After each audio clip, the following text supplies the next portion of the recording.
ನಮಸ್ಕಾರ. ಆತ್ಮೀಯ ನಾಲ್ಕು ನಿಗಮದ ಸಾರಿಗೆ ನೌಕರ ಬಂಧುಗಳೇ, ನಾನು ನಿಮ್ಮ ಪ್ರೀತಿಯ ಜಯರಾಮ್ ರಾಠೋಡ್ ಕಲಬುರಗಿಯಿಂದ. ಇವತ್ತು ಈ ಆಡಿಯೋ ಮಾಡುತ್ತಿರುವಂಥ ಉದ್ದೇಶ ಏನಪ್ಪ ಅಂದರೆ,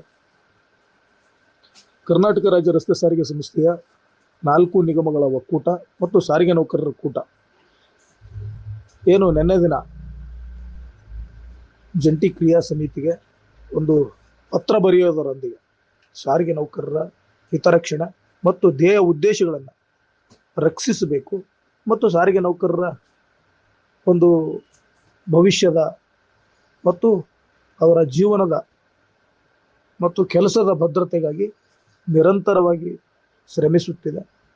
ಅದರ ಪೂರಕವಾಗಿ ನಿನ್ನೆ ದಿನ ಜಂಟಿ ಕ್ರಿಯಾ ಸಮಿತಿಗೆ ಒಂದು ಪತ್ರ ಬರೆಯಲಾಗಿದೆ. ಏನಿದೆ ಆ ಪತ್ರದಲ್ಲಿ? ಸಾರಿಗೆ ನೌಕರರ ಹಿತದೃಷ್ಟಿಯಿಂದ ಒಂದಲ್ಲ 10 ಹೆಜ್ಜೆ ಹಿಂದೆ ಇಟ್ಟು ಸಾರಿಗೆ ನೌಕರರ ಬೇಡಿಕೆಗೆ ಅಥವಾ ಸಾರಿಗೆ ನೌಕರರ ಭವಿಷ್ಯದ ಬದುಕಿಗಾಗಿ ಸಾರಿಗೆ ನೌಕರರ ಕೂಟ ಮತ್ತು ಒಕ್ಕೂಟ, ನಾನು ಹಿಂದಿನ ಹಲವಾರು ಬಾರಿ ಹೇಳಿದ್ದೆ, ಏನಂತ, ಸಾರಿಗೆ ನೌಕರರಿಗೆ ಒಳಿತಾಗೋ ಹಾಗಿದ್ದರೆ ಕೂಟ ಮತ್ತು ಒಕ್ಕೂಟ ಯಾವ ತ್ಯಾಗಕ್ಕೂ ಸಿದ್ಧ ಅಂತ ಹೇಳಿದ್ದೆ.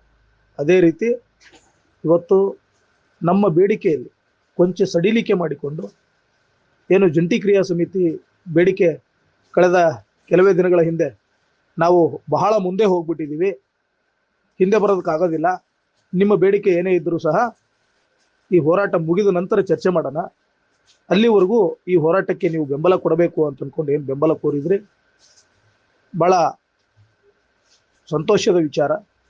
ಅದೇ ಥರನಾಗಿ ನಾವು ಸಹ ದಿನಾಂಕ 14/5/2024 ರಾಜ್ಯದ ಮೂಲೆ ಮೂಲೆಗಳಿಂದ ಎಲ್ಲ ಮುಖಂಡರುಗಳೊಂದಿಗೆ ಚರ್ಚೆ ಮಾಡಿ ನಿನ್ನೆ ದಿನ ಎಲ್ಲ ಮುಖಂಡರುಗಳ ಸಹಮತದೊಂದಿಗೆ, ಅದರಲ್ಲೂ ಸಹ ಸಾರಿಗೆ ನೌಕರರ ಕೂಟದಲ್ಲಿರುವ ಮುಖಂಡರುಗಳು ಗ್ರೌಂಡಲ್ಲಿ ಕೆಲಸ ಮಾಡ್ತಿರುವಂಥವ್ರು, ಎಲ್ಲ ಘಟಕಗಳಲ್ಲಿ ಕೆಲಸ ಮಾಡ್ತಿರುವಂಥ ಕರ್ತವ್ಯ ನಿರತ ಸಿಬ್ಬಂದಿಗಳು ಅಂತಂದ್ರೂ ತಪ್ಪಾಗೋದಿಲ್ಲ. ಹೀಗಾಗಿ ಅವರ ಅಂತರಾಳ ಮತ್ತು ನೌಕರರ ಮನದಾಳದ ಮಾತು ಏನಿದೆ, ನೌಕರರ ಕೂಗು ಏನಿದೆ, ಅದನ್ನು ಅರಿತು ನಿನ್ನೆ ದಿನ ಸುದೀರ್ಘವಾಗಿ ಚರ್ಚೆ ಮಾಡಿ ಕೊನೆಗೆ ಒಂದು ನಿರ್ಣಾಯಕ ಹಂತಕ್ಕೆ ಬಂದಿದ್ದೀವಿ.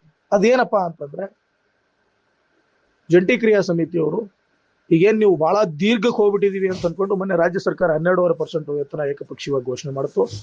ಅದಕ್ಕೆ ನಾವು ಸಹ ತೀವ್ರವಾಗಿ ವಿರೋಧ ಮಾಡಿದ್ದೀವಿ, ನೀವು ವಿರೋಧ ಮಾಡಿದ್ದೀರಿ, ಅದೊಂದು ಭಾಗ. ಇದು ಯಾಕೆ ಈ ರೀತಿ ನಡೀತಾ ಇದೆ ಅಂತ ಅನ್ನೋದಕ್ಕೆ ನೀವು ಮನದಟ್ಟು ಮಾಡ್ಕೋಬೇಕಾಗಿದೆ.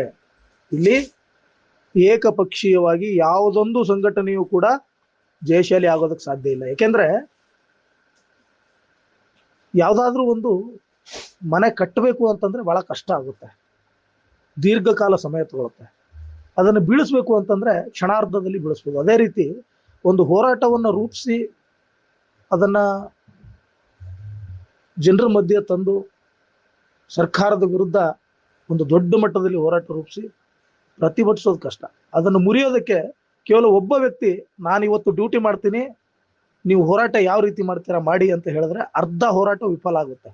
ಸೊ ಆ ಕಾರಣಕ್ಕೋಸ್ಕರ ನೌಕರರ ಧ್ಯೇಯ ಉದ್ದೇಶಗಳನ್ನು ಅಂಗೈಯಲ್ಲಿಟ್ಕೊಂಡು ನೌಕರರ ಹಿತರಕ್ಷಣೆಗೋಸ್ಕರ ಸಾರಿಗೆ ನೌಕರರ ಕೂಟ ಮತ್ತು ಒಕ್ಕೂಟ ಒಂದಲ್ಲ, ಆಗಲೇ ಹೇಳಿರುವ ಹಾಗೆ 10 ಹೆಜ್ಜೆ ಹಿಂದೆ ಇಟ್ಟು ಈಗ ಜಂಟಿ ಕ್ರಿಯಾ ಸಮಿತಿಯ ಬೇಡಿಕೆಯನ್ನ ಮುಂದೆ ಇಟ್ಟುಕೊಂಡು ಹೋರಾಟ ಮಾಡೋದಕ್ಕೆ ನೌಕರರ ಹಿತದೃಷ್ಟಿಯಿಂದ, 4 ನಿಗಮದ ಸಾರಿಗೆ ನೌಕರರ ಹಿತದೃಷ್ಟಿಯಿಂದ ನಾವು ತಯಾರಿದ್ದೇವೆ.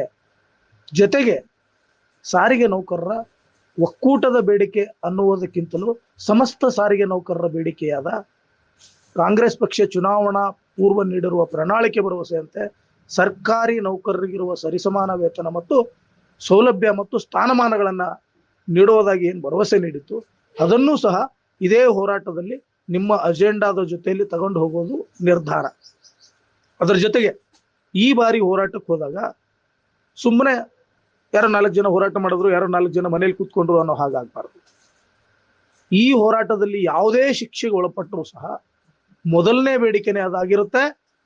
ಎಲ್ಲಾ ಶಿಕ್ಷೆಯೂ ಕೂಡ ವಾಪಸ್ ತೆಗೆದುಕೊಂಡ ನಂತರ ನಮ್ಮ ಮುಷ್ಕರ ವಾಪಸ್ ತಗೋಬೇಕಾದ ಅನಿವಾರ್ಯತೆ ಇರುತ್ತೆ. ಈ ಒಂದು ತೀವ್ರತರದ ಹೋರಾಟ, ಉಗ್ರ ಸ್ವರೂಪದ ಹೋರಾಟ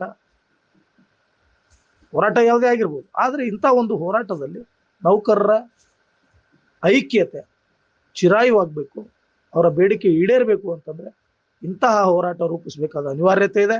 ಹಾಗಾಗಿ ಜಂಟಿ ಕ್ರಿಯಾ ಸಮಿತಿಯ ಮುಖಂಡರು ಮತ್ತು ಸಮಸ್ತ ನಾಡಿನ ಸಾರಿಗೆ ನೌಕರರು ಎಲ್ಲರೂ ಕೂಡ ಇದನ್ನ ಅರ್ಥ ಮಾಡಿಕೊಂಡು ಕೂಡಲೇ ಒಂದು ವೇದಿಕೆಗೆ ಬಂದು ಒಮ್ಮತದಿಂದ ಹೋರಾಟ ರೂಪಿಸಿದ್ರೆ ಖಂಡಿತವಾಗೂ ಪಡೆಯನೆಂಬುದು ಏನೂ ಇಲ್ಲ, ಪಡೆದೇ ತೀರುತ್ತೇವೆ ಎನ್ನುವಂಥ ಮಾತನ್ನ ಈ ಸಂದರ್ಭದಲ್ಲಿ ಹೇಳಬಹುದಾಗಿದೆ.